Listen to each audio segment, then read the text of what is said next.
Good morning and welcome to Saga Saturday with your lovely Norse nerds. I am Ulla Brenna's daughter, self-professed Norse nerd and the junior on this team. And I am joined here with my much more esteemed colleagues.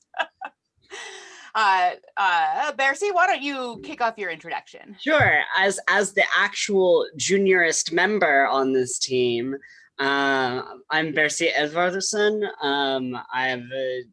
I have a degree in Old Norse, and I absolutely love reading about and reading the actual medieval, sorry, my words, Bridal Crest romances are my jam. I think they're so interesting. I'm really excited about today. Okay, so I am Dame Kinehild Library. I am a old English scholar primarily, though I have been getting more and more into Old Norse stuff through this this discussion with my buddies here. I recently, yesterday reread a bunch of the poems from Poetic Edda that deal with Brynhild. So I am like prepped and ready to talk about my feelings about the Volsungs and how completely fucked up they all are. And we're going to do this. And it's going to be amazing. All right. Well, I was just going to say, let's kick off with what are we even talking about today? What are Shield Maidens and Meykongr? And we've lost Bersi. So I'm just grabbing books. I'm grabbing books. Shocking. Yes, I have piles next to me as always on Saturdays. Well, all the time, really. I know. All right. So Shield Maidens. What are we talking about here? We're talking about generally unmarried women, often in male dress, taking on whoa, I need more coffee today. They have generally take on a male persona. They take on male names. They are referred to with male pronouns in sagas while they're in that role often. And then when they relinquish that role through whatever means, which we'll get into, they go back to being a female pronouns and they go back to their original names. That's kind of the general role for Shield Maiden. And then Meykongr and Maiden-Kings is women, again, unmarried, that serve as the legal sons to take over an inherited throne or a kingdom. And they serve as king rather than a queen, rather than a consort. They are truly leaders. So that's really what we're talking about today. Bersi, you look like you're about to share something else, so I want you to expand on that a little bit. Yeah, so the term Shield Maidens is often the one that most people focus on. It tends to be that people who are into Viking stuff, like the pagan and the older, they're like, what's the pre-Christian things? It's like, we have almost no pre-Christian stuff. So the Shield Maiden motif, this idea is like, this is where you're going to find Valkyries fall under this category, even though they have they have this legendary status. They have this kind of sort of mythical and otherworldly status. They're not quite just mortal women walking around. But most of the Shield Maidens we're going to encounter in sagas and in the Old Norse literature are in this sort of legendary context. They are rather than the family sagas where we're just talking about like random farmers and their wives, usually Shield Maidens are big name Brynhildr, who I'm sure Kinehild is going to go way in depth about today. Brynhildr is like the quintessential Shield Maiden motif, whereas Meykongr, which is Maiden-Kings, are sort of the descendant storyline from the Shield Maidens. So they're a newer sort of literary genre, and expand on the ideas that are present in the Shield Maiden motifs, but also have a lot of influence from other cultures, and we'll talk about that later. I do want to note really quickly, there is, so Skildmare and Skaldmere, so Shield Maiden and Skald Maiden, Poet Maiden are only one letter difference. So often there's discussion on whether, and we've already talked about the fact that there were female writers, female skalds, and sometimes they were in the court of a king. They would travel with a retinue, or they would go with the king, and their job was, whether you're male or female, the skald's job is to promote your king and tell great deeds of glory. So with this being one letter off, and a very, let's just say that there's some muddying of the lines as to whether some of the women that have been mentioned, we've mentioned in the past, and we will again in the future, whether they were truly fighting or more documenting, more boasting, right? So, and that's something that is touched on in, what is the name of that book? Is it Marian Kalinke's? Or the women poets of the Old Norse women poets? Yes.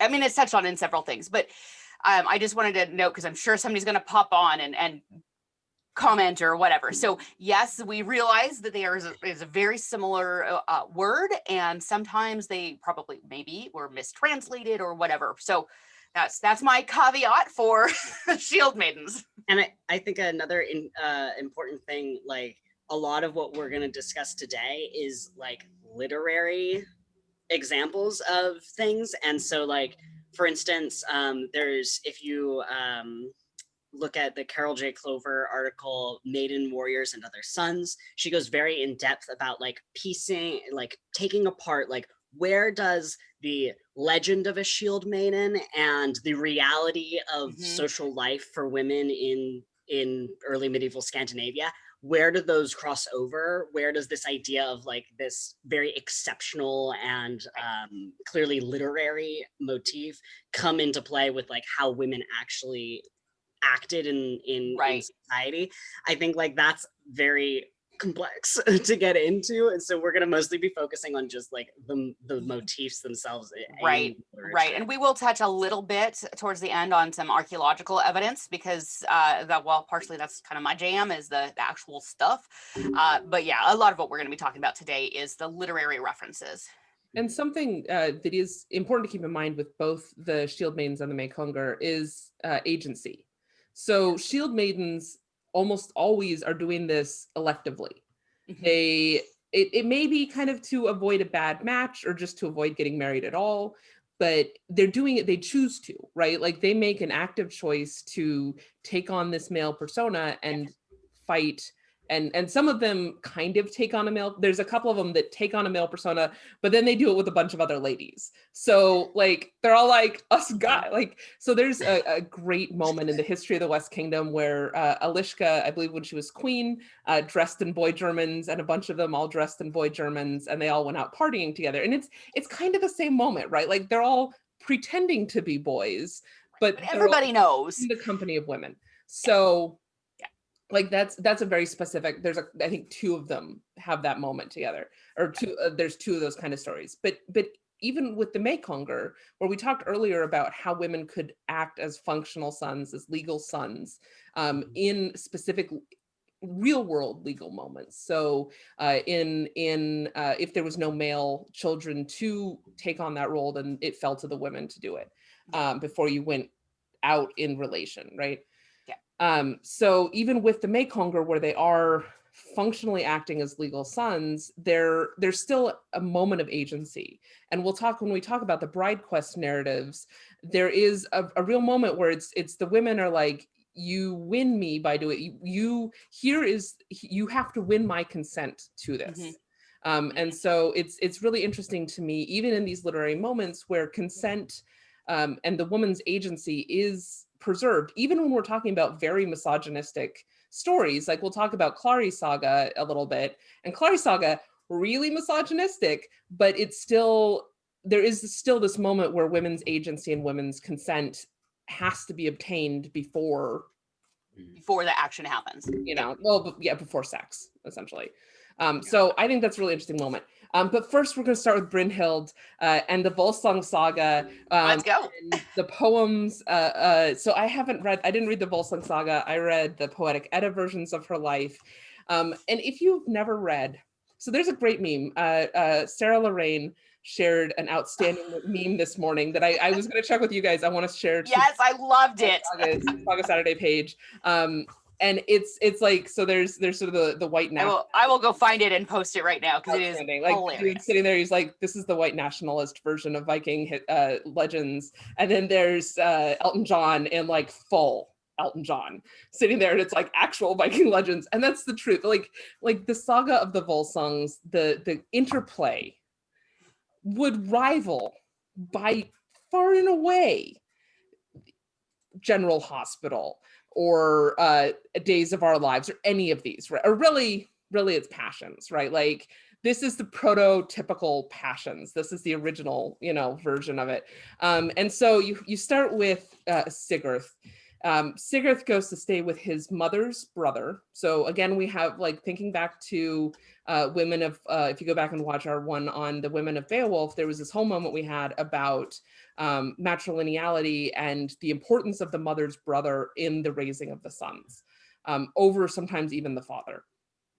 So he goes to his mother's brother, and his mother's brother like tells him his future, and then is like, but I should stop here because this is where the good stuff ends. You don't want to hear the rest. And he and Sigurd is like, no, you gotta just tell it all to me. So then is it not Gisli? What's his name? I should know this. I read it yesterday. Gripper.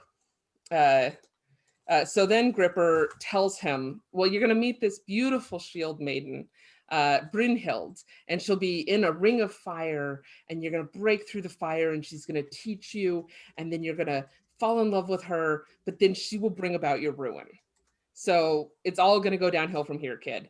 So, next story is the Lay of Fafnir, the dragon, where Sigurd hides between the rocks, and as Fafnir slithers over, Sigurd comes up with a sword very phallically and stabs this dragon in the belly and is covered in his blood. And he's got this other dude with him. Is it Regan?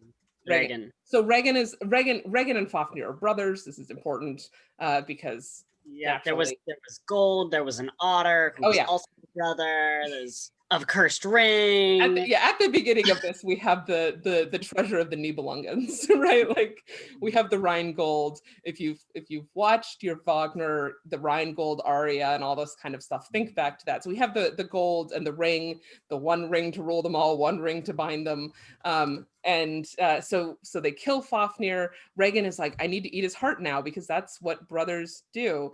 And then Sigurd gets a taste. He goes to roast the heart, and he burns his finger and sticks his finger in his mouth and tastes the blood of the dragon. And then all of a sudden, you can understand the language of birds. Cool. Which is a very the seers hear the language of birds all the time. So this is a very prophetic type of power to suddenly have. And something that I thought was really interesting is sometimes the Valkyrie are associated with swans and the feathered cloaks. And so he is eventually going to go rescue the Valkyrie Brynhild, swans, language of birds. I don't know if it's a thing, but it's a thing to me. So anyway, he can hear the language of birds, and the birds are like, dude, this guy's getting played. He's getting played so hard. And so Sigurd is like, I'm hearing voices. The voices are telling me to kill Regan. This is fine. This is normal. So he kills Regan. And then he eats Fafnir's heart, Fafnir's heart, and he eats part of Regan as well. I think he drinks his blood or something, which Holland makes a very 19th century kind of remark about, in primitive cultures, the consuming of the flesh. And you're just like, oh, buddy, you with your... Yeah, he has this whole moment. There's a number of those kind of remarks in Hollander. Anyway, so consumes this. He learns of Brunhild and how to get to her. He goes, he cuts through the flames, he rescues, he cuts off Brunhilder's Bernie, which is a really interesting kind of moment. Brunhild, the name, the proto-theme of that is the same as Bernie. So it's armor battle, I think, or armor strife. I think Hilda's battle. I thought Hilda's battle. I thought the Bryn was bright, but maybe that's it. But they do sound very similar. One of the articles mentioned the Bernie Brunhild connection, and now of course I can't remember which one. I don't know the roots of Bernie, so they very well could be the same. The thing that I always found interesting about that particular, as a quick aside, that particular moment when he cuts off the Bernie, right? She's like on the ground in the middle of this empty hall, and he comes in and he's like, who the heck is this guy? This man. And then it's once again, all of the pronouns are like, there's a man on the male, ground. yeah. And then it's revealed. It's all like person. It gets translated often as like person, this person on the ground, because it is using like mother, which could be used as sort of a general term, Right. but like it is mother means man. And so like they're like, oh, this man. And then he cuts off the Bernie. And as soon as he does that, he's like, oh, actually, wait a minute here. This is a woman. What's going on? So, without going into more Brunhild stuff, Brunhild had been put to sleep by Odin using a thorn with a magical rune inscribed upon it because she had disobeyed him. And when he said, okay, for your disobeying, you have to get married, she was like, you.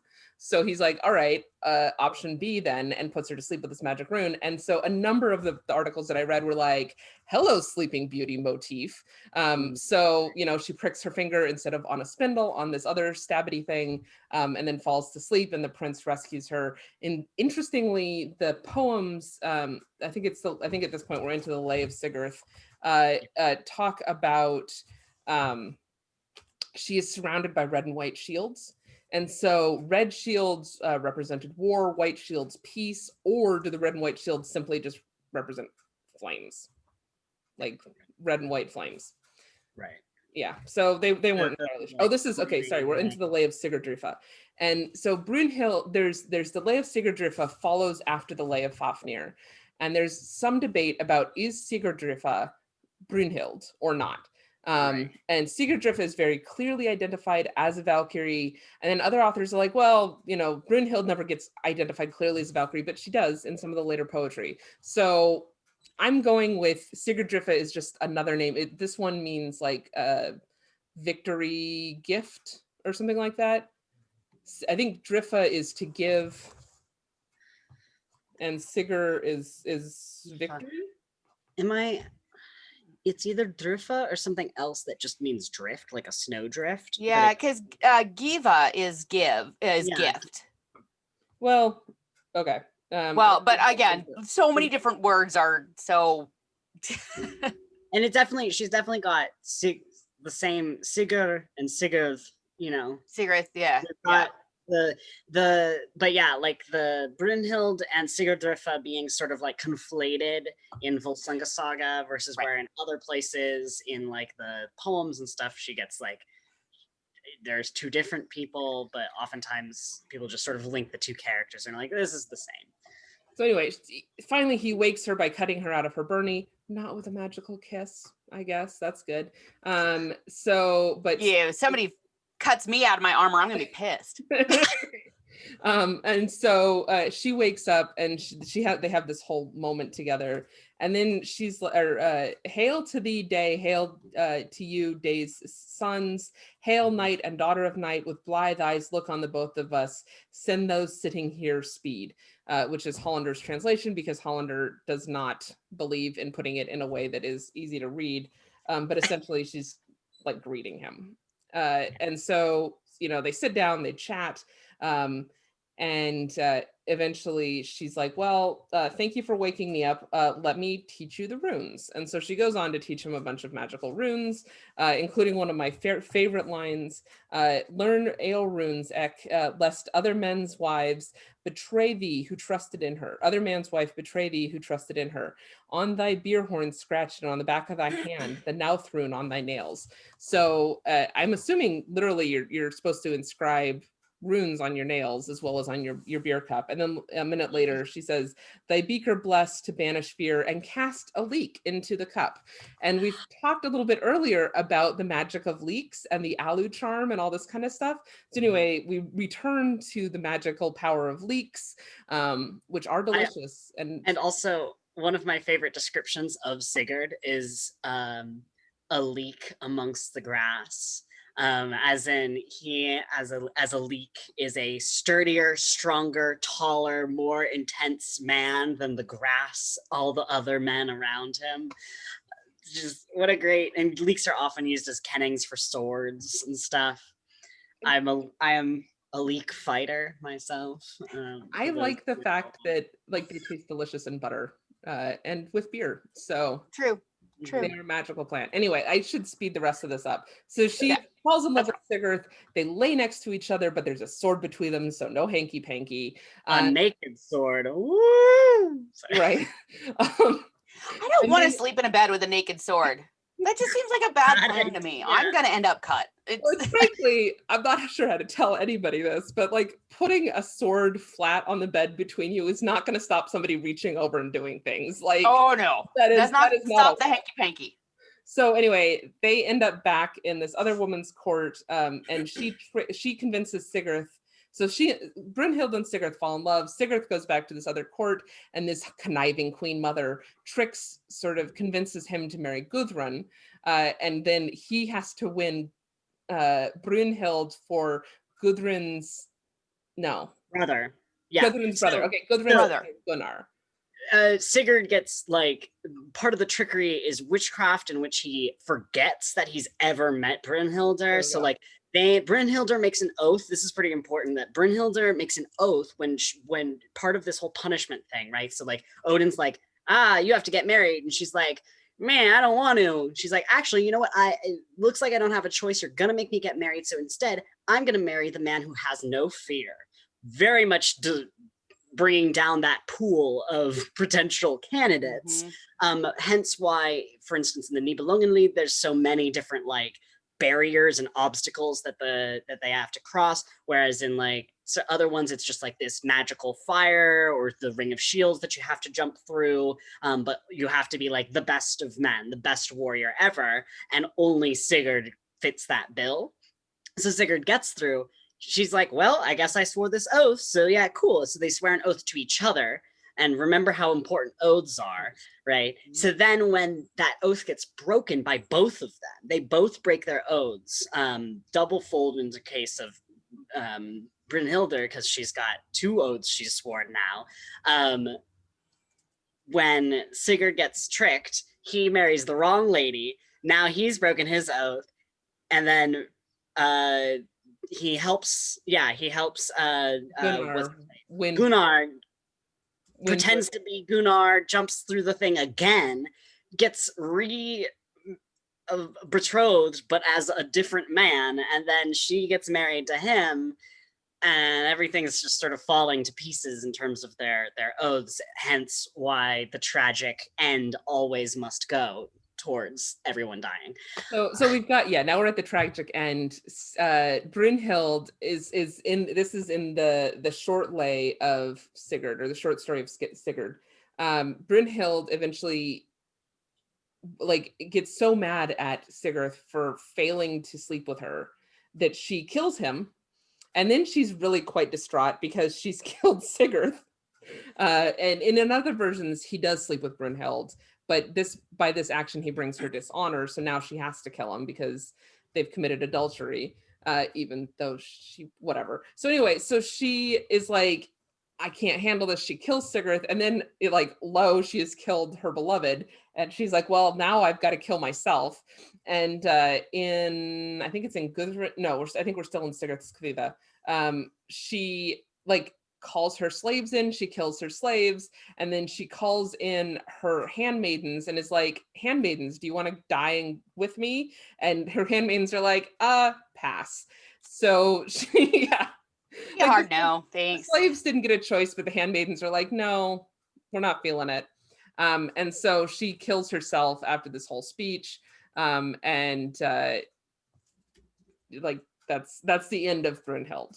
So she's gone from Valkyrie, who refused to wed anybody but the most valiant, or the man without fear, which is a motif we see coming back with some of the Meykongr and with some of the other stories about shield maidens, where they're like, I will only, or we could look to the story of Atalanta, right? Only the one who can best me is the one who is worthy of me. So this is a pretty common. I'll get all into heroic consent when we get there. Right. So let's touch on some of the other shield maidens. We're going to talk more about Hervor next time when we do Hervor's saga. But basically, she doesn't want to get married. She wants to stay single, let her hair flow in the wind as she rides through the glen, firing arrows into the sunset.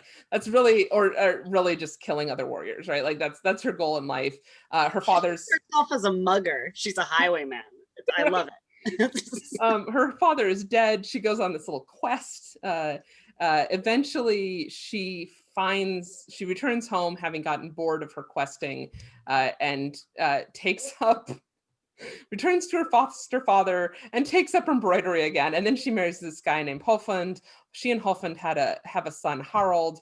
Harald has a daughter he names Hervor, who then takes up the family job of shield maidening, commands the fort at Mirkwood, so Myrkvidr, which is the dark forest, Mirkwood, and dies in the battle against the Huns, the Huns, it's an interesting moment really quick. So in the Poetic Edda stories, Brunhild is the sister of Atli.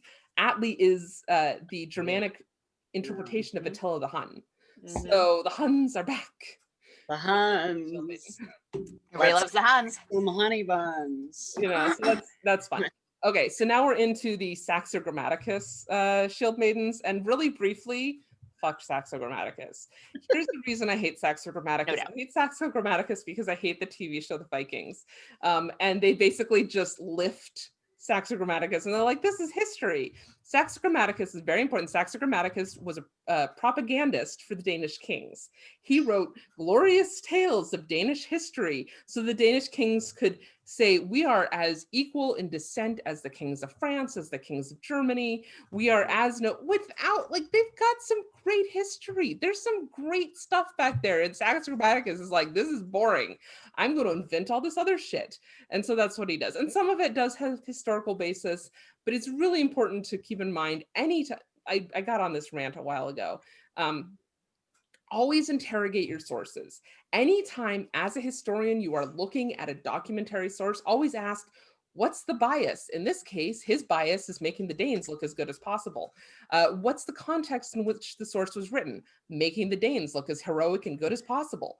What's like all this kind of, and don't get me wrong, I am a Knudsen. My grandfather was Danish. I love Denmark. It is in fact the better of the three nations, despite the fact that they have the soft D. Like, despite the fact that they can't pronounce their own language. It is incomprehensible, but that's fine. Whatever, they make good rye bread. That's what's important.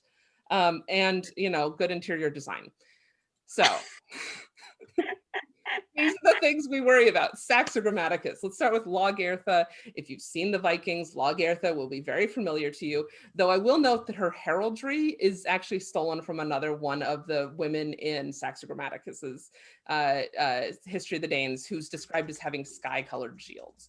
That is not a Lagertha moment. So Lagertha, skilled female fighter, she bears a man's temerity, or not, a man's strength in a woman's body, with locks flowing loose over her shoulders, which as a woman who's fought in armor, let me tell you what, your hair doesn't fly loose, because you know what happens when your hair flies loose? It gets all up in there. So you wear them braids. Braids, right? Okay, moving on. Hair flowing loose over her shoulders, she would do battle in the forefront of the most valiant warriors. Everyone marveled at her matchless feats.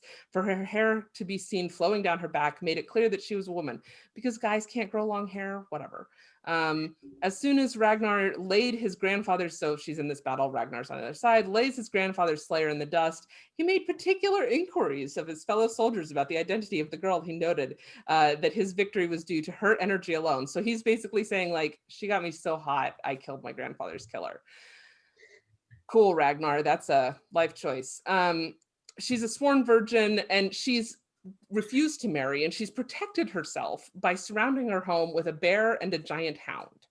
Ragnar kills her pets, rude, and then takes her to marry. And at this point, she's like, fine, I'll get married. But she then continues to set wild animals against him. Like, he killed her first pets, and she's like, fine, I guess we'll get married. But then she just keeps going, right? Ragnar eventually gets bored of this, and like, he's like, I can't with your pets, I can't do it anymore. So he sets her aside and goes and marries somebody else, which I would like to point out, Ragnar, you knew who she was, right? Like, she protected her house with pets, and you were like, I want to marry this anyway. And then when she kept up with it, it's like, you married a girl with hobbies. Don't try and change her. Let her have her hobbies. So Lagertha, though, good lady that she is, never falls out of love with this man, even though she gets married to another guy, has children with him.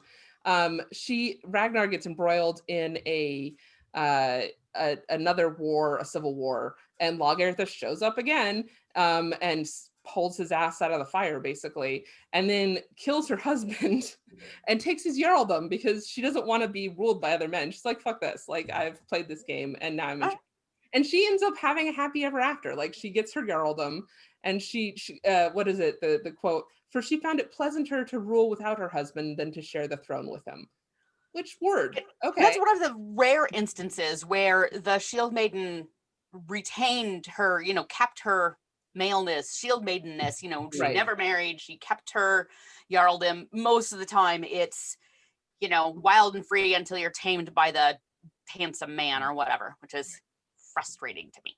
So Ula, do you want to get into Alfhild and I do. So I'm fine with I don't know much about Russia, but Alfhild, I can't. Yeah, there we go. Alfhild. Which, hang on, is Alfhild another Saxo Grammaticus? I think she is. I'm getting myself mixed up. Let me look. I thought she was. I think she is. Yes. Yes. Okay. She is Saxo. Yes. Her name means elf battle, just as a fun fact. There you go. So I love her because and Russia, who I'd never heard of until this morning, but I love pirates. I don't know if anybody knows this about me. I love pirates and seafaring, and this is one of my favorite things because Alfhild, daughter of a king of Gotland, as a child, her room was guarded by a lizard and a snake, which is just kind of cool, to ward off unworthy suitors, but also they're just neat pets. When she was a teenager, I'm assuming. Yeah, most of women it's teenager when they're like. Yeah. So, suitor comes a Colin. Alf is a Danish prince, comes Colin, defeats the monsters, and gains access to her bedchamber. Well, I mean, that's reading a lot into it, but so Alfred's mom's like, that doesn't seem like the right thing for you. Why don't you go put on male garb and go pirating? She's like, hell yeah. So Alfhild gathers a band of retainers, female pirates, and goes pirating, sailing the Baltics to and fro, hither and yon. All kinds of, piratey stuff, which I love. I'm sure there were sea shanties. So eventually, Alf, Danish princeling who wooed her, and his friend Borgar, or Borgar. Sometimes it's Borgar, sometimes it's Borgar. Yeah, I've seen it as Borgar. Bork. Yeah. Anyway, he and his best friend are also out pirating, and they come across this other ship. They start a battle. They're fighting amongst, over these ships. And in the process, Alfhild's helmet comes flying off. It is struck off of her, and they see that she is a woman. And in fact, is Alf's betrothed who had run away. Sort of betrothed. He has the hots for her. Fair. That's the fair. And I'm totally gonna read this whole quote because it is brilliant. All right. When the sea fight had started, the young man leapt up onto Hallfred's prow and made his way to the stern. I know, right? We're talking so many references here. Prow and stern, slaughtering all who resisted him. His comrade Borgar struck off Alfhild's helmet, but seeing the smoothness of her chin, realized that they ought not to be fighting but kissing. They should lay down their hard spears and handle their foes more persuasively. Alf was overjoyed when, beyond expectation, he had presented to him the girl who he had sought over land and sea, despite so many perilous obstacles. He had laid hands on her more lovingly and compelled her to change back into feminine clothing. Afterwards, she had a daughter by him, and Borgor married Gro, one of Elfwid's attendants, and bore him a son. Wow. And eventually these families get intermarried. So symbolism much? Like, this is full on, like, tamed by the magic dick moment. Sorry, that was my out loud voice, but this is ridiculous to me. Anyway, I personally think she should have kept on pirating, but what are you gonna do? Yeah. We keep running into this concept of the heroic consent of the ways in which, like, because it doesn't make sense. It doesn't jive with like our modern ideas of like what's going, like, it's like, what? You gotta be bested in battle. You have to be overcome. You have to be, and I'm like, I'm gonna keep fighting. And then Rusia, who, like I said, I'd never heard of until this morning. I'm going to have to look into her more. Fought her brother Thrawn for the Throne of Norway.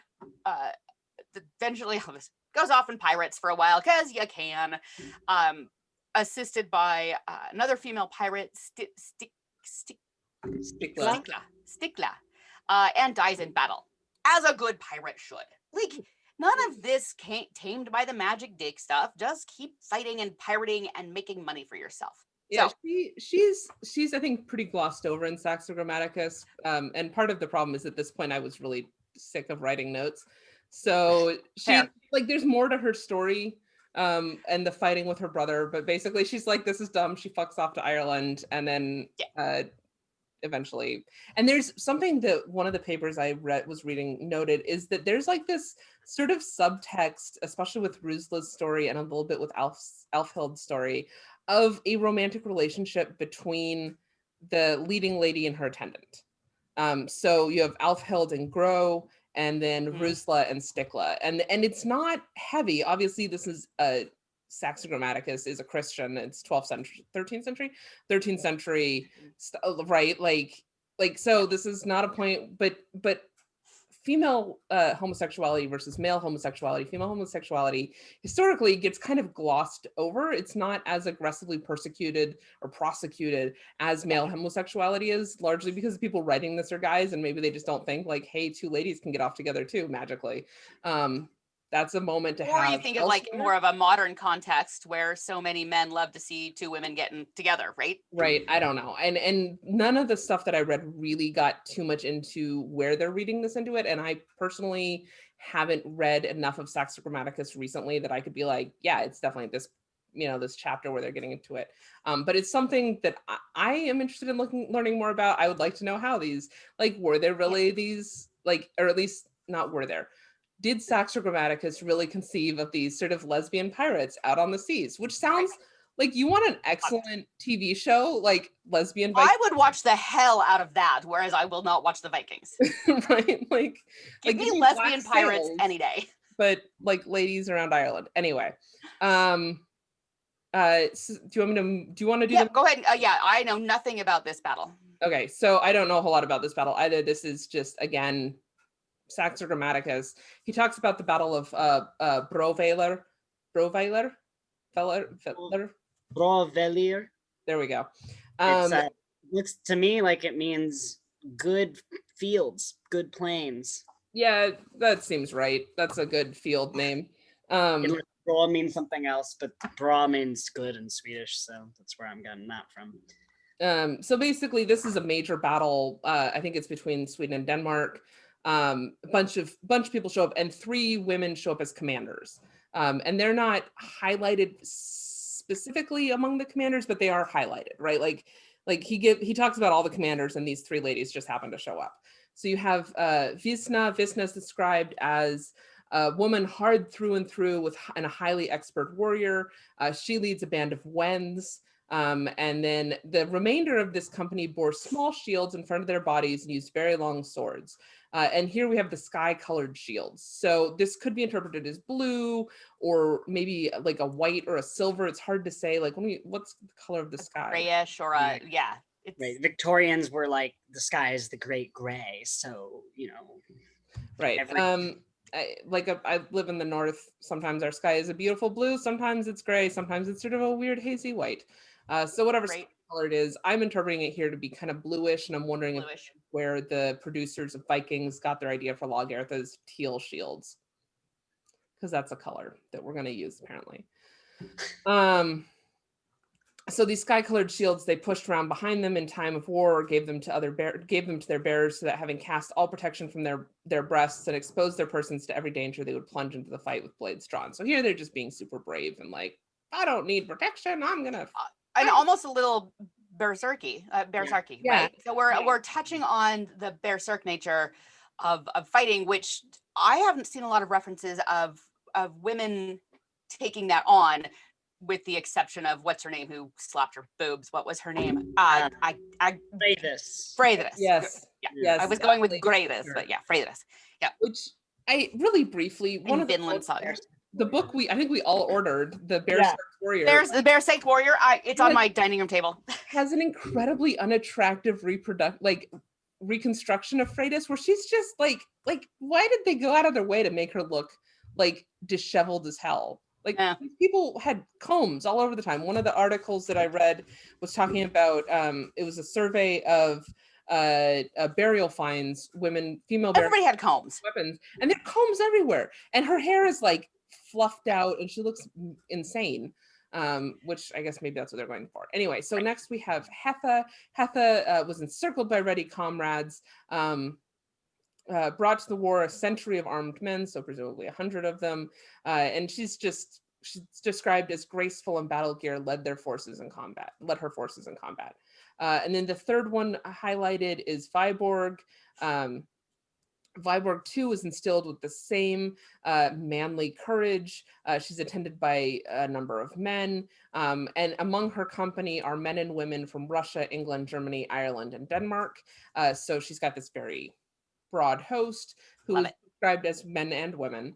And then according to the same witnesses, so she dies in battle, right? According to the same witness, the maiden Viborg, in contending against the foe, prostrated the champion Soti while she was threatening more of Ring's warriors with slaughter. Thorkill, who had come from Telemark on skis, I don't know, little joke there, shot an arrow and transfixed her. So she dies in the battle, but she dies as a warrior, right? And she dies not in one of these moments where they're like, oh, ladies, fighting as a man. She's just like, she's fighting as a warrior. She's doing her job, and she dies doing her job as she is supposed to. So she's just like, these three women are, I like them more than I like Lagertha, because Lagertha gets all this like backstory, and these ladies are just like, this is my job. Doing my thing. I am doing my thing. And they don't have all the like nonsense about she protected her virginity with a dragon. Like, no, they're just, this is my job. I like it. Anyway, Ula, you had something on the siege of something, and then we're gonna get into Meykongr. Dórastolen. So the siege of Dórastolen. So this was a siege, as a battle in 971, where the Byzantines laid siege to a Rus army at a fortress on the Danube in modern Bulgaria. This is interesting. So Byzantine history has I know we're a little bit out of the Norse Sagas here, but Byzantine history is actually really well documented, and there were so many back and forths between Byzantines and Rus and Kiev versus just freaking all over the place. This battle is interesting because it was documented by both Leo the Deacon and John. I'm going to butcher this.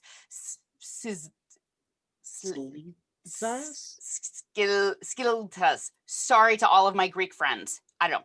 So Leo the Deacon was Byzantine, and John, what's his butt, was a Greek. They were historians of the time that were, in theory, at this battle. The siege lasted a couple months to 60 some odd days.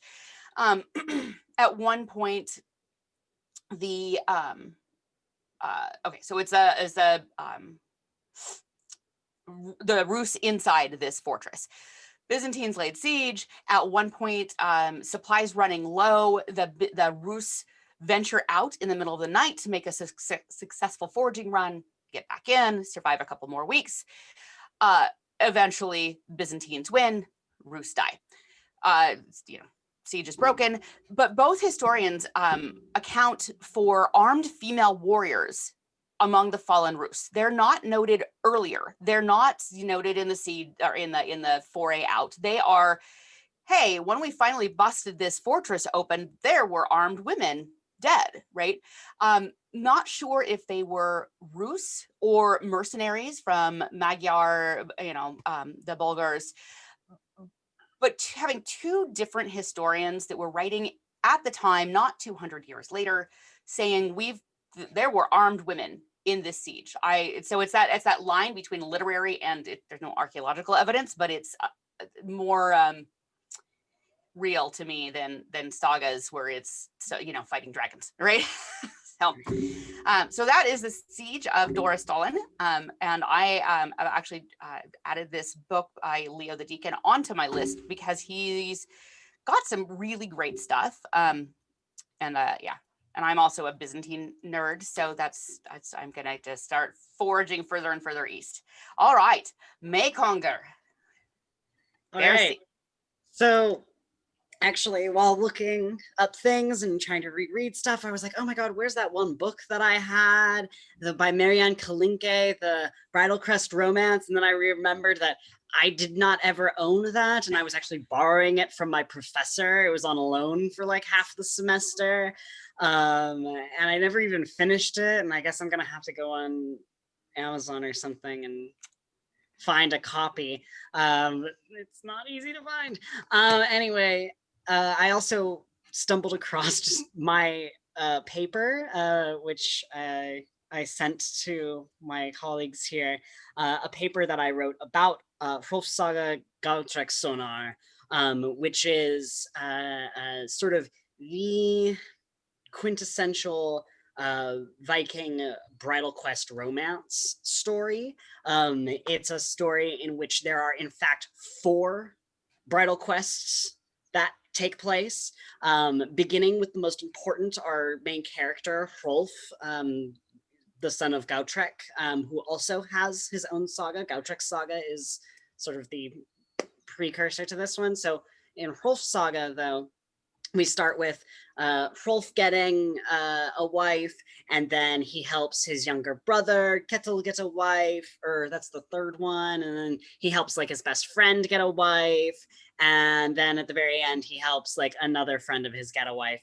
And each one of these, sort of like in the broad sense of the narrative, helps the different ties that they create, the bonds that they create through like blood brotherhood, through intermarriage, and through sort of just allyship, bring, and like the way the different brides that they actually go and get often are like princesses of different areas, consolidates kind of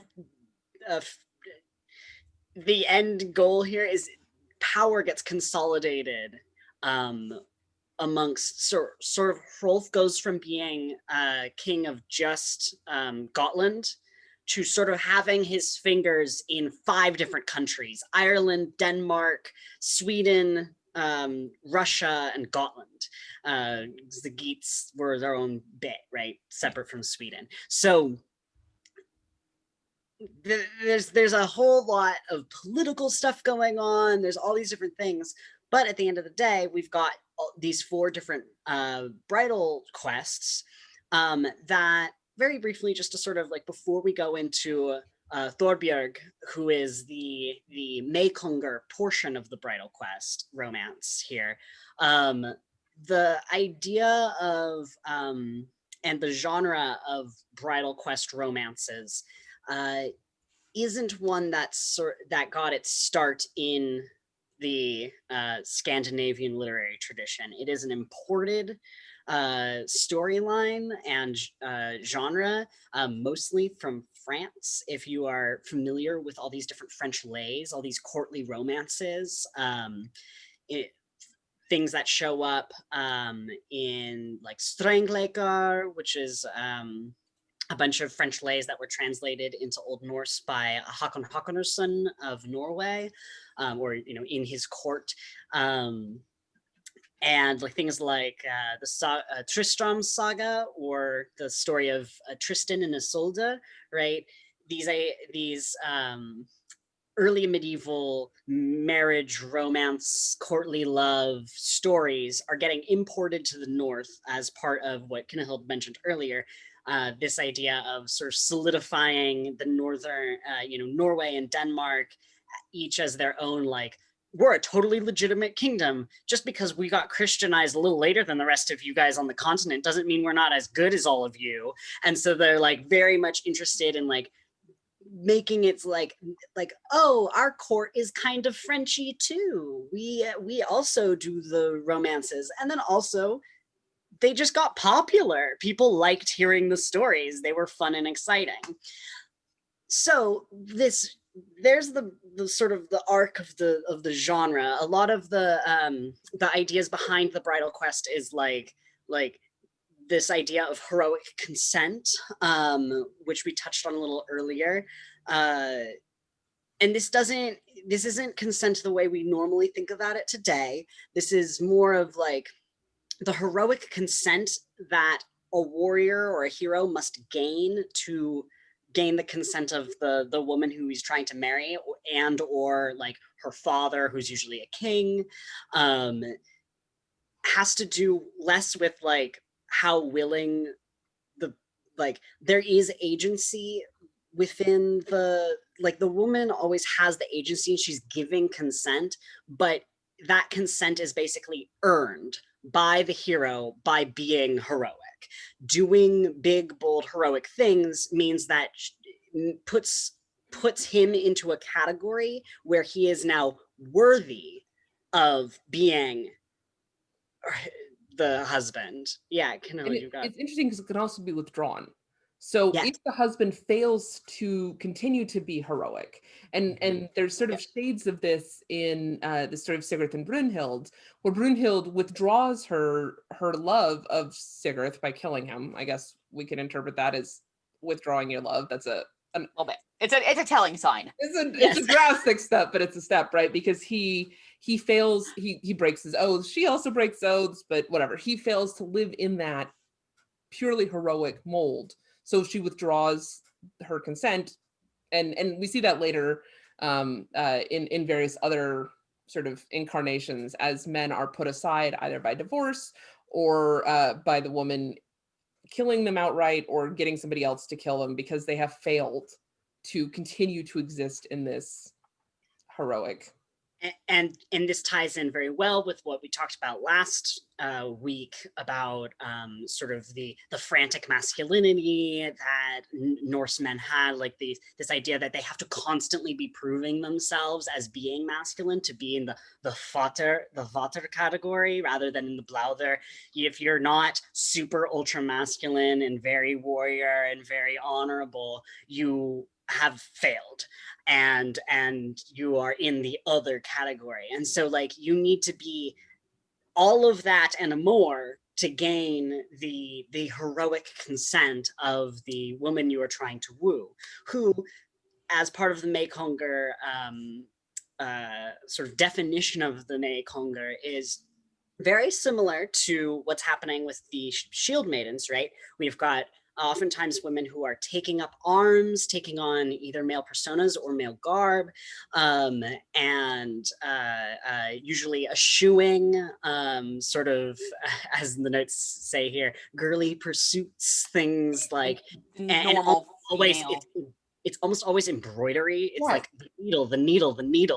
And the needle is almost always what is taken up when the heroic consent gets gained, when the woman gets married. But essentially, in the case of Thorbjörg, who is our quintessential, our sort of first Meykongr of the genre. This story is a legendary tale, and it's a little bit older than a lot of the other translated and later Bridal Crest romances that we'll be looking at.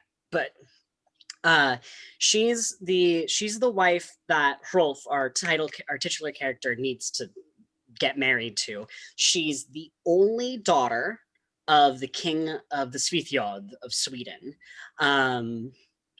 and she we're told oh, growing up she actually was fine at being a girl. Like she did like her things pretty well. She was good at embroidery. She was good at spinning. But she just didn't really want to do those things. She did archery and learned how to ride and learned how to fight. And then which was constantly annoying her dad, Eric. And finally she goes up to King Eric and is like, okay, well, you don't have any sons. And so that means one day I'm going to take over your kingdom, right? We talked about this. We talked about she's in the role of the only son now. And she says, well, I need practice. If I were a boy, you would have already given me a lot of land and power to sort of try this out. But you haven't, and I'm demanding that from you now. And she bugs him a lot. And then he finally is like, okay, sure. I'm giving you a third of my kingdom and you can rule it. And she ends up ruling sort of very heavy-handed. She's a very hard ruler, but a good ruler. She ends up very much the land that she's in control of is prosperous, and she does things as a ruler should, even though she's known for every time a man comes in thinking, hey, I'm good enough to get married to her, and asks, oh, I forgot to mention, she changes her name. And from this point on, she goes by Thorberg. Thorberg. Yeah. Thorberg, rather than Thornbjörg. And, uses the term konungur, she's king. And the saga does that as well. And every time a suitor comes in and asks for her hand, she sends him away in disgrace, usually verbally, sometimes physically abusing them, and then sending them out no way, I'm not getting married to you, mostly because you can't even best me in battle, get out of here. Oftentimes they're getting thrown lots of emasculating epithets and things like that too. So very much disgrace the suitors and eschew them, and I'm never getting married, right? And Hrolf ends up having to actually he comes in and he also gets abused and sent away, and he keeps going back to her father and being like, I want to marry your daughter. And he's like, well, if you can get her to say yes to you, sure. Good luck with that. And he finally he takes, with his brother and his forces, he lays siege on her sort of fortress, and it actually displays, rather than just pure military might and breaking down the walls, they both use clever tricks. She essentially sets up a trap where she evacuates her whole city that's under siege through tunnels that he doesn't know about. And then as soon as they break through the walls, they come in and everything's empty. And they have to so there's this back and forth of clever military ruses, using your brains as well as your brawn. There's all these different back and forths. And then finally, Hrolf manages to outwit her anyway, and they capture her, and there's this interesting scene in which she gets slapped on the butt, and it's unclear depending on how which manuscript you're looking at, because there's one manuscript where it's literally King Hrolf is the one who does it, and then it gets crossed out it's rubbed out in the manuscript, and then in the margins Ketil, his brother, is written there. And so some people are like, oh no, it's King Hrolf, and that has to do with this this key feature of the Meykongr motif in bridal quest romances, where rather than there being like a lot of love between the two people, there's a lot of just like back and forth animosity. Not animosity is not even the right word. Yeah, oftentimes very violent and like, but always very insulting. They're constantly insulting each other. But like here, it's either like the final abuse that like is like, see, now I have control and you should go back to your father, tell him that you're willing to marry me, which she does. And then she literally, same sentence, she's like, she agrees to get married, she goes into her bower and picks up her embroidery needle and starts doing embroidery same day, like literally moments later. And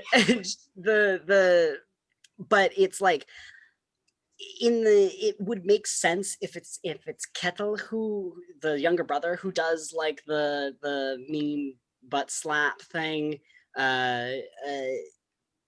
because of like characterizations of the different characters. It like gets narratively sort of like justified, because King Hrolf then immediately tells his little brother like, hey, you shouldn't do that. And then it seems to be part of why Thorberg is like, okay, yeah, you know what? I will marry you because you're being like nice and respecting me. It gets like weird and confusing, and it doesn't quite. I have opinions. Yeah. There's all this going on there. Kinehild, you look like you had something. There's in the article I was reading about it, there's this great line. She screamed. Thorberg screamed that she'd become a shepherd in Geatland before he had any power over her, and I just really like. That's saying something. Back and forward insults and everything, like she's finally got. And this is before he had after a hard fight, she was captured and eventually falls in love. But I just like shouting at somebody like, "Fuck you! I'd rather be a shepherd in the hills before I, like." Right. Like, yeah. And but the interesting thing, and something that, like, for instance, I read an article that either I or Kinehild found, we can't figure out which one of us just magically showed up in the drive. Weird. But this is an article by what was her first name? Jóhanna Friðriksdóttir, is also the author of I was just about to say. Yes, you can't see it with also author of Valkyrie, the Women of the Viking World. And this article was wonderful to read. And she, where was I going with this? What was it? Oof, yikes. So this is the one that's so the article is From Heroic Legend to Medieval Screwball Comedy, the origins and developments of the Maiden-King narrative. And it starts with Meykongr as a native motif. Yeah. Her main thing is discussing whether or not, where does the motif of the Meykongr come from? I've already touched on the fact that like there's a lot of influence from the French stories. There's also been a lot of debate about like how much Arabic and sort of like older like stories about Amazons and Greek stuff has sort of like been injected into certain elements of the storytelling. But there was something, I got onto this because of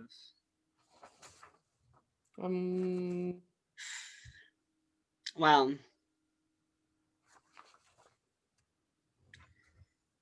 there's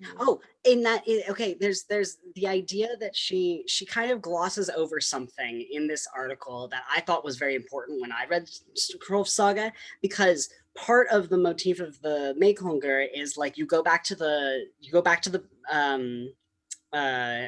bower and just start doing your embroidery, and then that's basically the end of it, right? Like the woman's portion of the tale like is over, and usually then you focus on the men, and then they never really come back again. But in Hrolfs Gautryggssonar, Thorbjörg comes back several times and puts on armor again. So she retains elements of this shield maiden. Her personality doesn't really seem to actually be diminished that much. Yes, she becomes a wife and a mother, and she does like her normal, like her duties as a woman in one of these sagas, but it ends up being her, and she leads an army. In the last section of the marriage quest, they go to Ireland, and the men of the story, our main characters, get trapped in a pit. It's a prison. They get thrown into a hole in the ground, and there's a whole bunch of like complicated, confusing things going on. I think I forgot to mention that England was featured strongly here as well. Regardless, I think they're in the hole in the ground with like, it's like Hrolf, his brother, the guy who's trying to get married to the Irish princess, and like the English king are all captured and in a pit. And one of like their friends are like looking for them and trying to figure out what's going on. And way back at home in Sweden, Thornbjörg is like, you know, my husband's been gone for a while. He's not usually gone for this long. I'm getting a little worried about him. So she goes to like this mountain of a man who is their best friend, and is like, hey, I'm calling on you to sort of like uphold this oath you made earlier to me, to like, let's go get him. Let's go get my husband back. And she puts on armor again and leads an army to Ireland, and they burn down a whole town. And like through like like she comes up with a plan. It's not just I show up with the army and that's it. The army does all the work. She has like a plan. She tricks the king of Ireland. She like burns down a whole village and then eventually finds her husband and takes him out. There's other things going on. There's like a whole bunch of facets here, but she doesn't actually fully lose that agency that seems to be such a staple for a lot of the later romances. And I found that really interesting and an odd sort of like, I wouldn't say oversight, but something that didn't get touched on really at all in this article. So I wanted to sort of bring that out. Right. I have not read Hrolf Saga, and now I would like to, because this actually sounds like a much better story than the one that I was going to highlight, which is Clary's Saga, which at first I was like really excited because Claire, right, having a moment, but yeah. No. So for people familiar with the Griselda story from Decameron and Canterbury Tales, this narrative may sound familiar. It's not the same story, but it's got some similar themes. So this is identified as one of the earliest, if not the earliest, bridal quest type story that is translated from French, possibly, or Middle High German into Icelandic by this guy who is actually pretty interesting on his own. About 13 something, middle 1300s, Bishop Jan. So he's identified in a 14th century Icelandic source as Jan Biskup Freygerðarson. So he's actually identified by his mother's name, Freygerð. That's really unusual. It is, yeah. So the theory that the author posits, and the article I'm looking at, is Clary's Saga as an indigenous romance by Sean Hughes. So what he posits is that basically Jan's father probably died very young, and so he was raised by his mother, and that's how he's known. And Freygerð is a very Icelandic name, whereas his father is Halldór, and Halldór's Icelandic, Norwegian. It's a little harder. Generic Scandinavian. And just to sorry, as an aside, the reason why the Freyr as well as Thor seem to be worshipped very much in Iceland, like yes.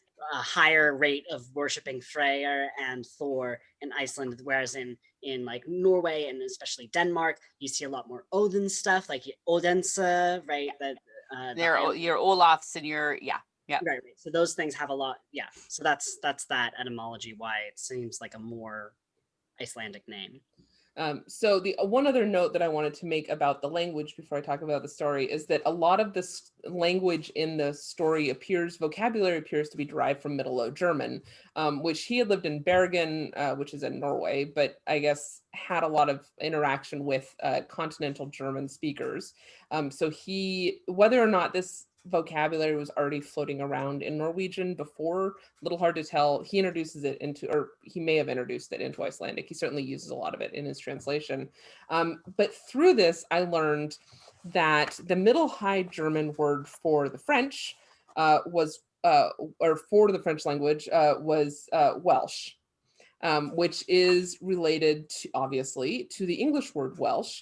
And I had long thought that, which comes from Old English, Welsh, I had long thought that this meant like foreigner or like whatever, but it's specifically referencing eventually romanicized Celtic tribe in France. So it's basically the Germans' way of saying these Romano-Celtic weirdos.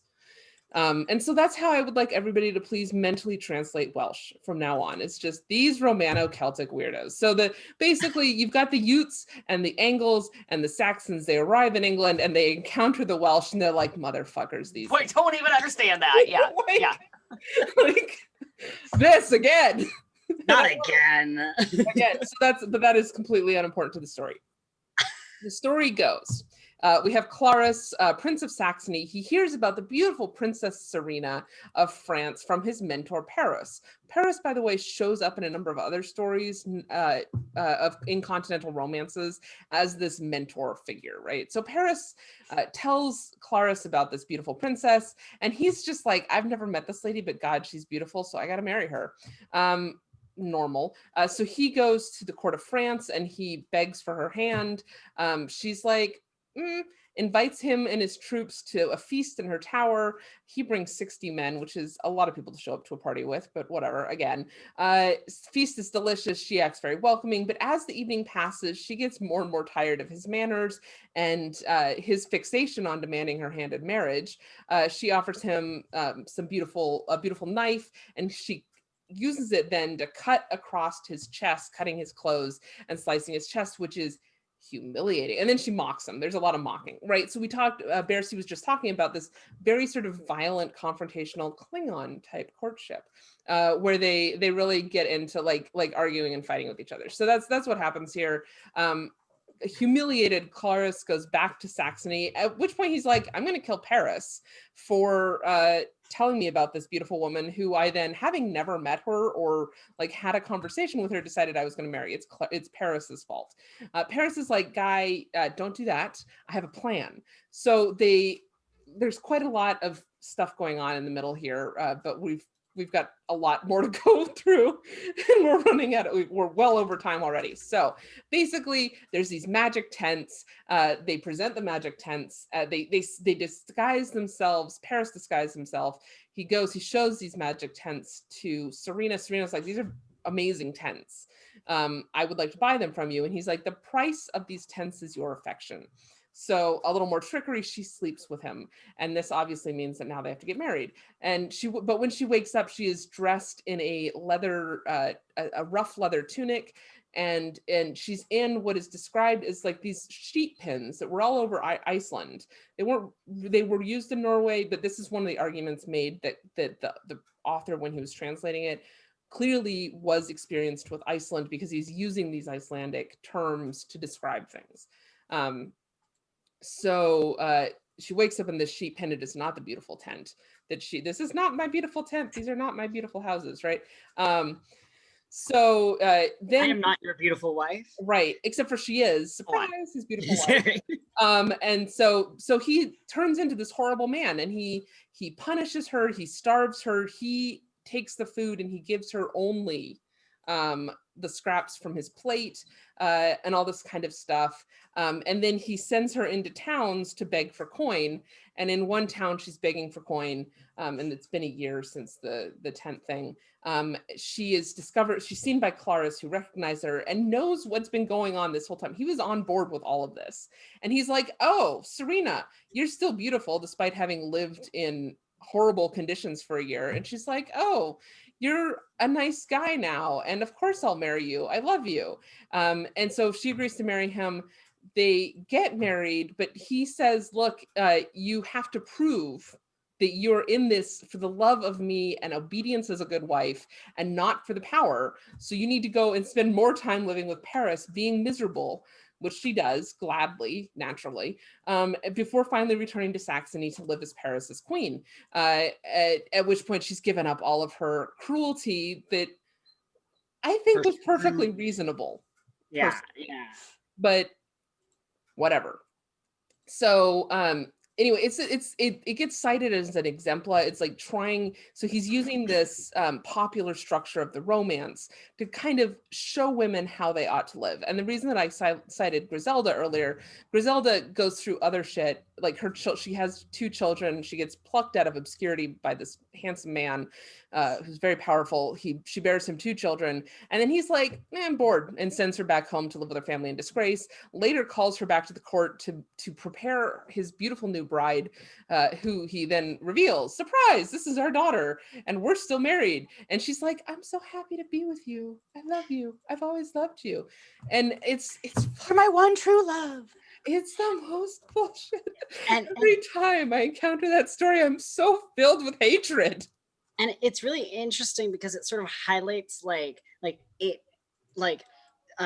that Friðriksdóttir was talking about, was like this idea of like the French romances. If you've read a French lay, if you've read a courtly romance, you're like, oh my God, this is so over the top, lovey-dovey bullshit. It's like, oh, you're the most beautiful woman in the world, and you're incredible and amazing, and I am a worthless worm, and I don't deserve you. And there's this whole idea of like part of, and I think Kinehild really liked this part of my paper that I shared today, is that part of the worth of many of these women, especially when you're talking about like a traditional French lay where it's like a knight and some courtly lady. We're not even really talking about like, this is a princess and I will become like my wealth and power will greatly increase by this marriage. Like, no, it's just like, we're of equal social standing already.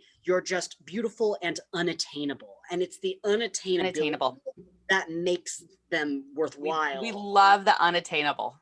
Yeah. Right.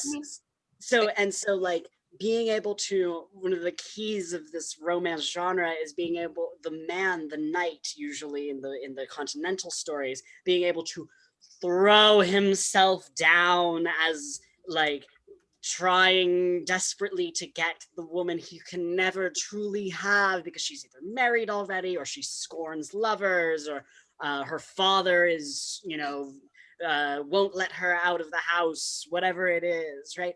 And that this idea like gets like, it seems that the northern writers didn't really like the sort of effusive nature, all this lovey-dovey stuff going on between the men, that they thought either the northern authors or possibly the audiences as well were much more inclined to have a fun time with the comedic aspects that can come out through the back and forth insults and like being mean to each other. And I think it's very interesting how that may have come down the line into things like The Taming of the Shrew and other stories that are like that, where like we have the end goal is a happy or at least successful marriage, but we have to go through like 2 people being awful to each other to get there. And of course, 2 people being awful to each other with the end result of the woman being tamed and therefore now made into the perfect wife. We're back to the magic dick. Right. I hate Clary Saga. I'm so mad that it's called Clary Saga and that I was so excited that it had my name on it. And then it turns out to be this bullshit. So that's my feelings. I also hate the story of Griselda. I feel like Serena and Griselda should get together and be like, men, terrible. Right? Run free in the woods. Go pirating. Go pirate. Go be pirates together. Have a good time. Be gal pals. I don't care. Anyway. Right. So let's move on to a couple of the other things that we had to talk about. Iconographic representations. Ula's got a visual for us, which is excellent. Yes. So Ula, I do. So let me just share my screen briefly. Okay, am I going to actually do this? Hang on. I'm going to do, all right. So share it. All right, so here is an image from the Osberg tapestry. And I don't know why I used red, but you see here in this little square that I don't know if anybody can actually see my mouse.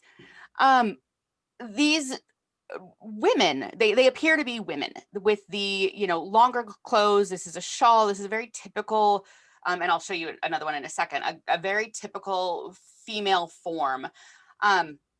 I noticed, interestingly, that this, I realize these are wagon wheels, but I'm like, hey, weren't we just talking about blue shields? That looks a lot like a blue shield to me. But so this is there is imagery in the Osberg tapestry that seems to depict women, whether they are fighting women or they are members of, kind of a baggage train. There's other images too. This was just the first one that I could grab in the last 10 minutes. So if you look above, there's a woman that there's right above them. There's spear.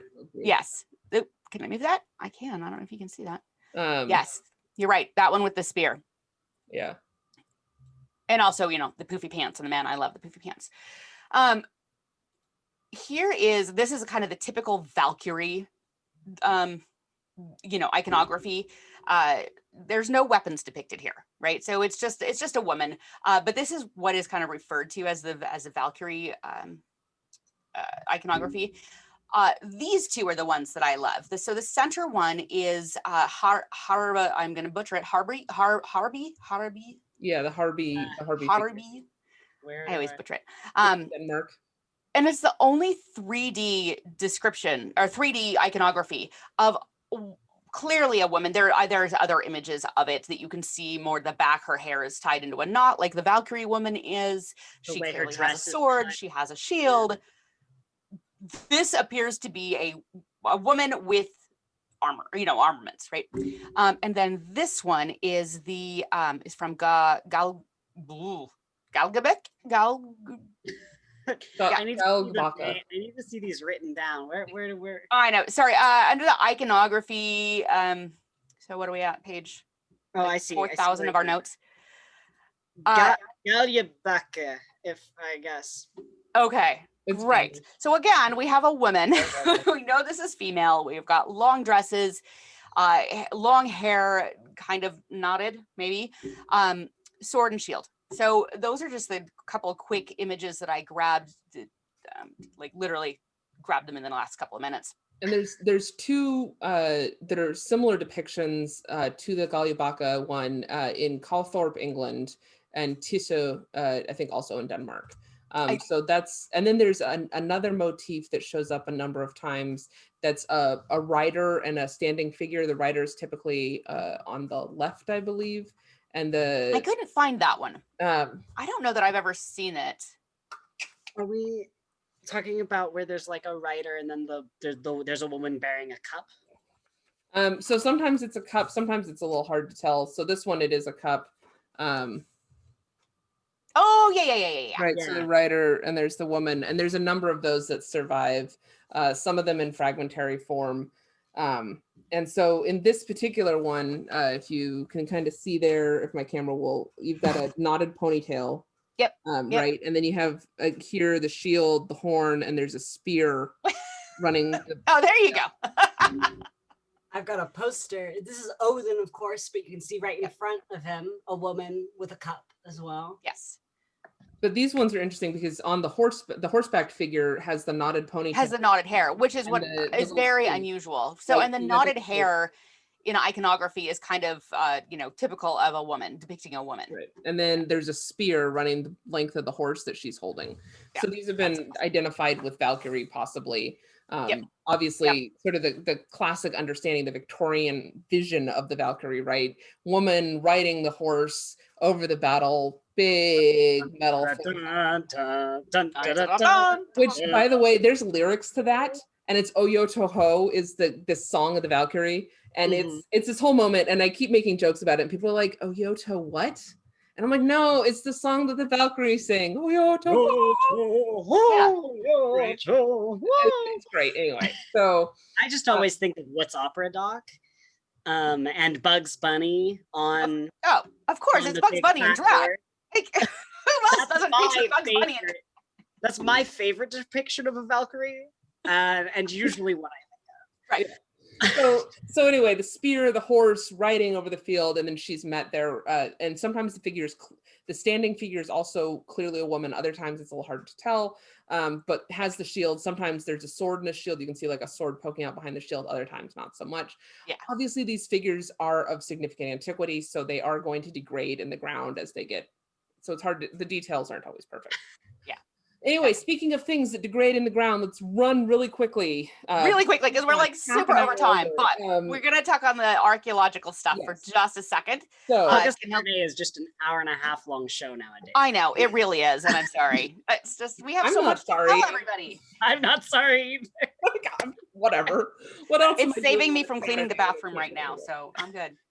Valkyrie, the book by Jóhanna Katrín Friðriksdóttir, talks about roughly 20 graves that have been osteologically sexed as female that contain weapons. And this is a very modern book. So this is not just like, we found brooches, therefore it's a woman. Like these are more advanced determinations. Obviously, just looking at the hips and the skull aren't going to be an absolutely perfect determination. This also sort of presupposes, in some cases, the modern understanding of gender, right? Or I guess not the modern sort of the traditional understanding of gender. Is that where I'm going with that? I'm not really sure, but like the notion that if it has female, if it goes, to the two sexes, right. You know, the less gender fluidity, like that's so this is casting some of that. Some of these they do appear to have female cultural markers as well, so the oval brooches show up quite frequently, but some of them don't. So the big one that's obvious there is the Burka warrior. So let's start in Denmark. We've got let's start with roughly 20 have been osteologically sexed as female. 3 have swords. Which I've written here. 3 have swords. Burka 581, CR 22 541, and T 2020 248, which I hope I have noted elsewhere what that means. And then a further 17 have projectile weapons or an axe. So projectile weapons here, spear, arrows. Starting in Denmark, we've got BB from Boygev. It's a young woman, 16 to 18, buried in a coffin that's identified by nails that are found in the burial pit. She has a knife, a fire steel, and an axe. And something that the author does, the author is a Polish guy. This is in, I'm pulling this from Analytica Archeologica, something in Polish. And this guy's name is Leszek Gardeła, and it's Warrior Woman in Viking Age Scandinavia Preliminary Archaeological Study, published in 2013. So he notes that the axe could be a kitchen implement. So thinking here like an ulu, right? Like it's a, don't think like axe with long handle, think an axe head. Or right? I see. Yeah. Well, Right, the other thing is it's just even any kind of axe hatchet is super helpful for all kinds of things. Right. You got to split wood. Like there's a lot of things that have to do with that still have there's to a lot do of domestic tasks that need an axe. Yeah. So we've got grave BB from Boygev. We've got the Gardeła grave. It's a double grave with 2 adults, 1 male, 1 female. The female skeleton had 3 large boulders on or near her body, 1 boulder over her torso, so crushing her torso, 1 over her right leg. And there's a long spearhead found next to the woman's right leg, next to the stone. So there's a theory here, and it is a significant spearhead. One theory is that spearhead may have a staff-like connotation. Like we talked about the Vova, the women of the staff. Vova, yeah, I was just going to say. So like this may be her magical staff. So the term that I really like a ritual specialist. If anybody out there wants to look for archaeological terms, ritual specialist is the term that they use here for a person associated. That is just the catch-all. If they can't figure out what an object is, well, it's a ritual object. It's a freaking tasting cup, or it's I found this great cup, and I sent one to a friend that said, "This vessel used for ritual purposes." It was the greatest thing. It's like a coffee tumbler. right. Greatest thing in the world. Anyway, so one theory is that she's a ritual specialist. And then we have grave A505 from Trek Hunter something. Pit grave of a woman of age 25 to 30, buried with a dog and a horse. So horses especially tend to be associated with warrior burials. And she's buried with sometimes a bronze dart or a bronze spearhead is how it's described. It's very long bronze stabby thing. So could be a very weird looking arrowhead, could be, I use the word dart because that's pretty generic, like. Yeah, it's the catch-all. It's the same kind of dart of mistletoe that gets thrown at Huther, you know, like it's right. Is it a spear? Is it an arrow? It's a projectile. It's long and pointy. It stabs. Yeah. So again, the theory here is maybe was this her staff for ritual purposes. So again, a ritual specialist, question mark. Norway, Løv near Larvik, very interesting burial. It's a female body buried with an axe. She's located in a Bronze Age stone circle, so it's an older ritual site that she's been buried inside of. She died in her teens, sometime in the 10th century. Textiles include an 8th century shawl, so that's weird. Weird. Right? Super weird. I need to dig into that one more because that's super weird. So there's a decapitated horse is buried at her feet. Where the head would be, there's a fancy bridle, including bells and a rattle, and iron crampons for each of the horse's feet. So that's kind of fun. And one of the things— Wait, but the head's not there? The head's not there, but there's a bridle. But the bridle is there. The bridle, the fancy decorated bridle is there, but the head's gone. So one of the things Leszek suggests, so knitting poles, which we'll talk about later, had a horse head on them. So was the horse head pole raised over her grave for some reason? And there's no archaeological evidence for that, which is very frustrating. But why else would you have the horse without the head, but with the bridle accoutrement for the head, right? So that's Leszek's. I'm using his first name. I'm sure it's Dr. Gardeła. So that's, I can't pronounce Polish surnames. That's this good gentle's theory. Marum near Telemark, again, those skis, man. Grave number 2, dating 950 to 1000. It's a richly furnished grave. It includes 2 oval brooches with beads attached and remains of textiles, and a Bora-style brooch and an iron axe placed by the woman's left hand. There's also a sickle and some other jewelry. So we've got that axe again.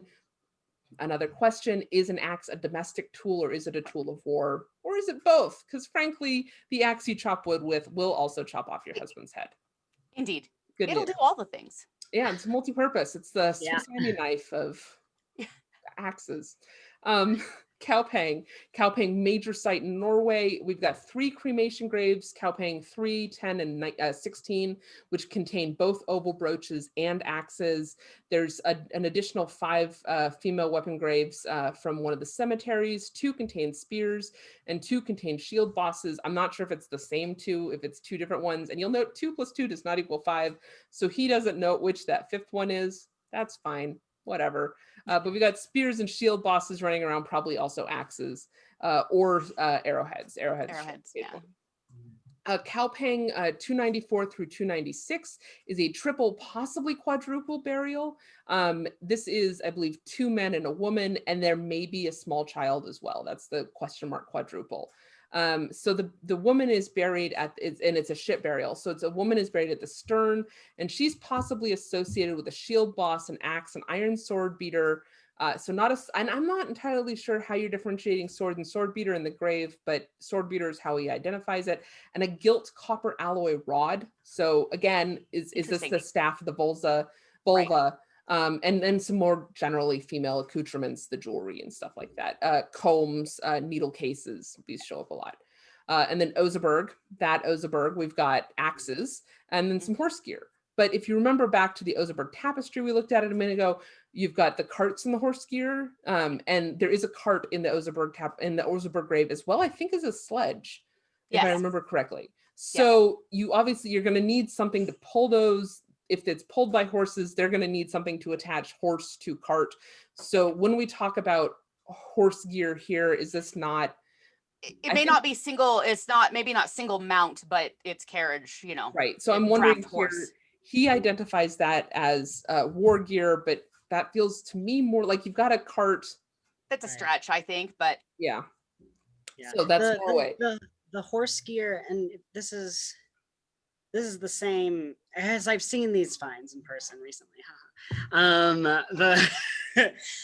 This is the Osbury find. So this is the same ship burial that's at the Viking Skiphuset in Oslo.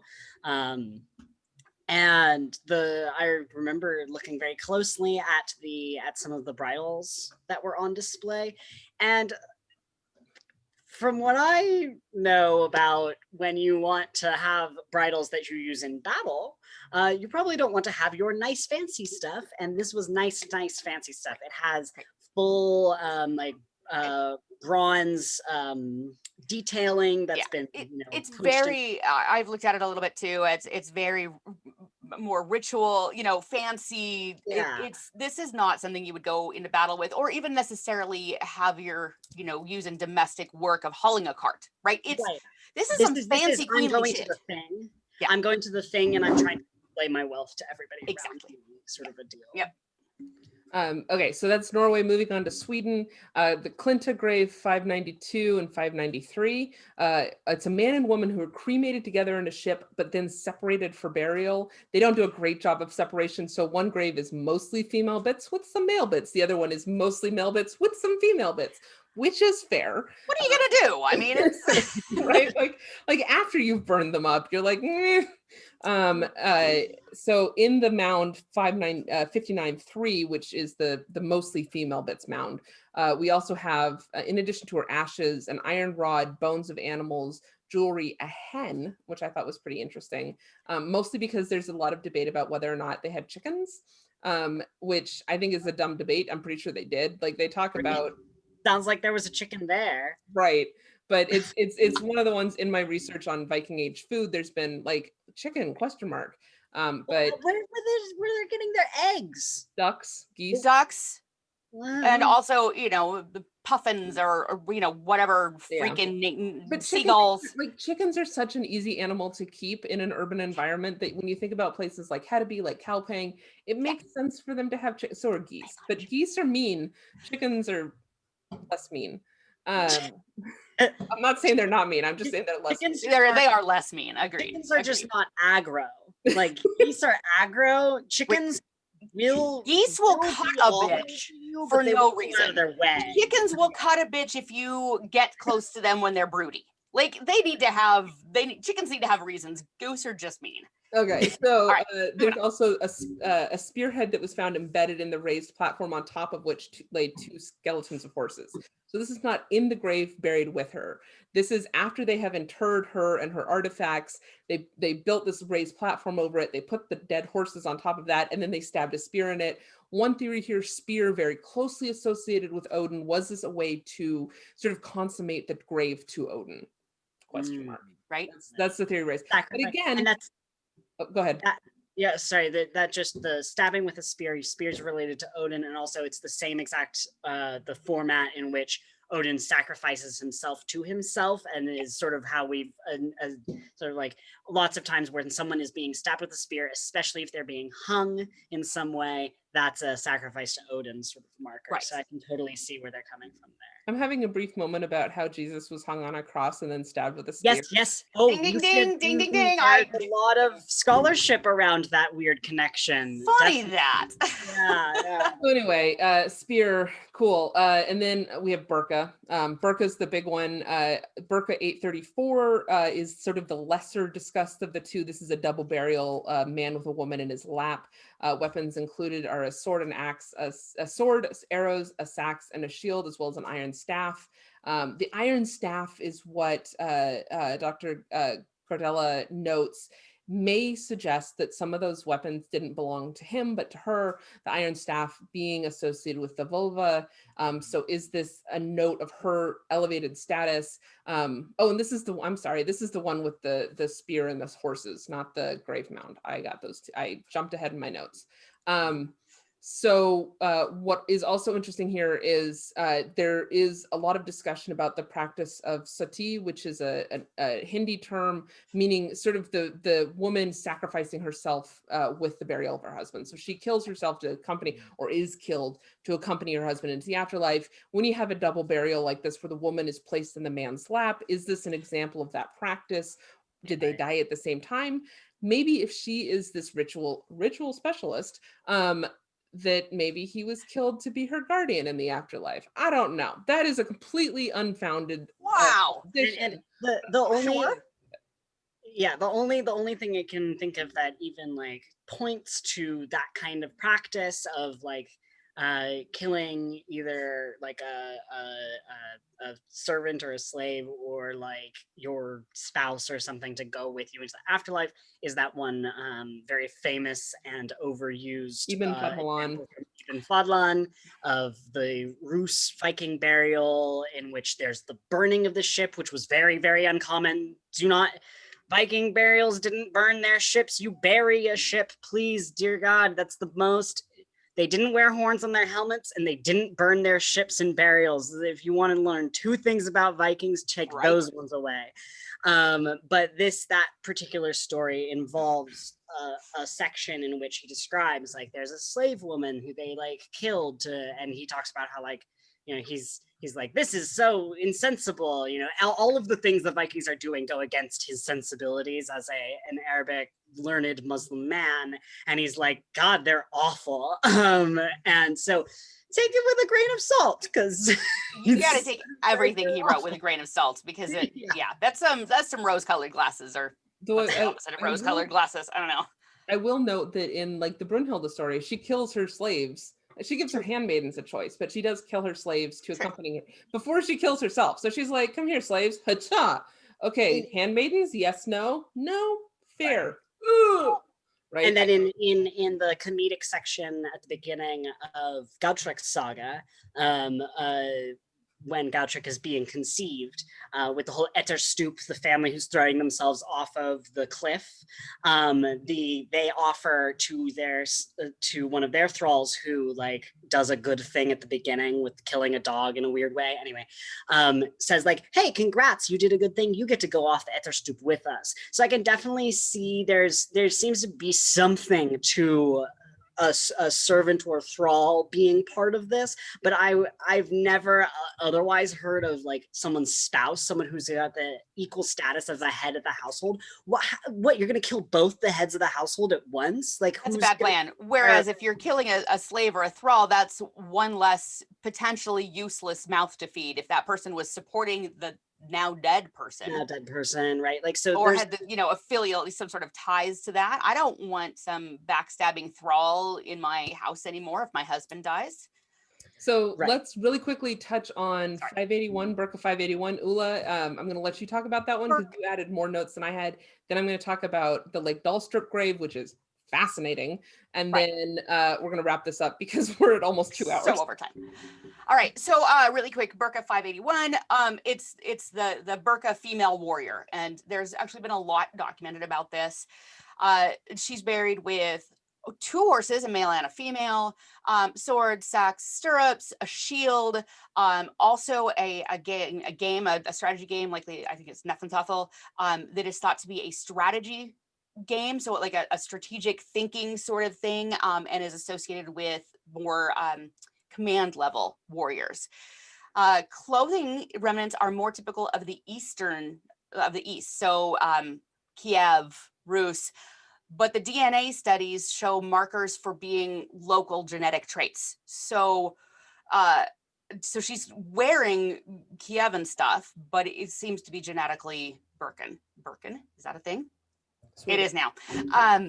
Interestingly, her body doesn't show any signs of battle wounds or even training injuries. So there's been other graves. I can't remember where it's at. There's a mass grave with like 20 guys in it that has not just fresh battle wounds from the what they died in, but what appears to be old training wounds, like broken bones, deep bone bruises that still, you know, resonate years later, sort of things. Burka warrior doesn't have that. Doesn't mean she wasn't a warrior. And her elevated clothing, elevated, you know, 2 horses, all of this stuff leads me at least to think that she was a higher level, you know, she more command level strategist and you know, leader, as opposed to actually on the ground duking it out sort of thing. So that's my little bit on Burka warrior. So 2 things to think about, obviously, is one, the dead have no say in what they're buried with. True. So we don't True. know if these are actually hallmarks with any burial. We're never sure, is what the person is buried with their family's Their way of stuff. identifying them, Right. or is Right. it a way that they saw themselves? And then we've also talked about the sort of functional son, legal son moment where a woman steps into a male role, Yes. whether or not she was raised to it, but when there are no male heirs, she has to step in. So maybe this is a case of she wasn't raised to be a warrior because she doesn't have the injuries Right. associated with somebody who came up through it. But She stepped in. Right. In the absence of male children, she had to step into this role. And then when she died, they buried her as With the male. were in that role, right? Like Right. as acknowledging that. Which also brings up to me in terms of that, like whether or not, you know, she ever stepped into an actual warrior's position at all, right? Right. Because we have terms, for instance, in English, we have these terms spear and distaff side. Distaff meaning the like a spinning drop spindle, right? And so these terms of like talking about like the male side of your family is the spear side, the female side of your family is the distaff side, and sort of attributing these symbolic meanings to just the things that are being held. So possibly it may be true for many of these burials that rather than pointing to any actual combat experience, it is pointing to a social role that absolutely completely agree. Yeah. So there's all right. But basically with the Burka warrior, as with any of these female weapon burials, there's more to it than just, oh, she was buried with weapons. Yeah, She was buried with female stuff. She must have lived her life this way. You know, we don't make as many judgments about male burials, or at least I haven't seen a lot of education or a lot of scholarship on that. But I think with the contemplation of the Father Blauter dichotomy instead of like what we think today of as the strict male-female dichotomy, like I think there's a lot of room there for interpretation, for understanding, and sort of contemplating these things. But let's move on really quickly to Lake Dalstrup, grave A24. So this one is completely wild, and I saved it for last because I love it. So this is a migration period burial mound, upon which has been deposited in sort of a rough circle a 10th century female cremation. And then among the cremated items, there are 10 knives, which seems like a lot. Brooches and beads. So those are clearly the brooches and beads. That's female markers, right? But the 10 knives is a lot of knives. That's a lot of knives. During the funeral, so after the cremation, as many as 5 twisted and bent spearheads were driven vertically into the layer of ashes. The spears were not affected by the fire, so we know that happened after the spreading of the ashes. A small pit is dug into this cremation, and into it are placed 2 oval brooches and another knife. So what is going on here? Why 10 knives, which is a lot of knives? Was she stabbed and they just left them in place to make sure, right? Why are the spears driven into her ashes? One of the theories that Dr. Gardeła puts forward is, are these like holding her down? Right? Like pinning her to the grave. Why was she buried on or not buried, but why were her ashes spread on top of a migration period burial mound? Why are there... Oh, go ahead. The migration period, just for those talking about the Germanic tribes migrating into Scandinavia, this is between 600 and 300 BC. Yeah. So this is an incredibly old grade. This is I think this is different migration. Like Vendel. This is the migration period as the other migration. The other, okay. I was like the other direction. Oh, that is old. Okay. Yeah, no, this is immediately preceding the Viking Age. Okay. But why are the spears? Why are the spears bent and broken? Like, why are they twisted? That's weird, right? Right. Like all these weird things. That I'm guessing she was a bad person. What was so unique about this? And it's a very unique burial. What was so unique about her that they had to pin her down with busted up spears? We talked a lot about people get hauntings and ways to stop people from being Yep, from exactly. haunted places. This seems like preliminary, like we're afraid that she's going to haunt. This is preemptive. This is Right. preemptive haunting, poltergeist stuff. That's Right. I completely. So anyway, some spooky shit. And then there's a number of other Swedish burials that have arrowheads. So that's a bit of a anticlimactic ending there. But I would like to know more about this grave A24. Right. And I have theories. So anyway, that is it I've got for archaeology. Woo! We have gone an hour and 50 minutes. So sorry, everybody. Thanks for sticking in here with us. The 3 of you that are left. No, there's 12 people watching.